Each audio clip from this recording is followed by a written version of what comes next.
co-president of the Europe of Freedom and Democracy, Nigel Farage. The floor is yours. Well, here we are, on the edge of a financial and social disaster, and in the room today we have the four men who were supposed to be responsible. And yet we've listened to the dullest, most technocratic speeches I've ever heard. You are all in denial. By any objective measure, the euro is a failure. And who is actually responsible? And who's in charge out of you lot? Well, of course, the answer is none of you, because none of you have been elected. None of you actually have any democratic legitimacy for the roles that you currently hold within this crisis.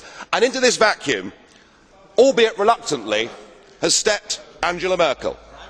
And we are now living in a German-dominated Europe. Something that the European project was actually supposed to stop. Something that those that went before us actually paid a heavy price in blood to prevent. I don't want to live in a German-dominated Europe, and nor do the citizens of Europe. But you guys have played a role, because when Mr Papandreou got up and used the word referendum, or Mr Rehn, you described it as a breach of confidence, and your friends here got together like a pack of hyenas, rounded on Papandreou, had him removed and replaced by a puppet government. What an absolutely disgusting spectacle that was. And not satisfied with that, you decided that Berlusconi had to go.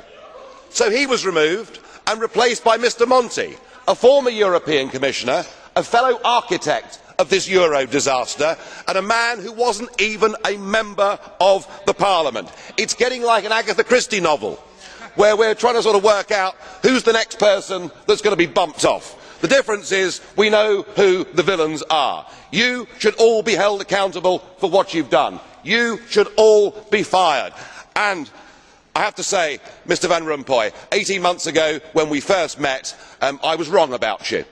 I said you'd be the quiet assassin of nation-state democracy, but you're not anymore. You're rather noisy about it, aren't you? You, an unelected man, went to Italy and said this is not the time for elections, but the time for actions. What in God's name gives you the right to say that to the Italian people? Thank you. Then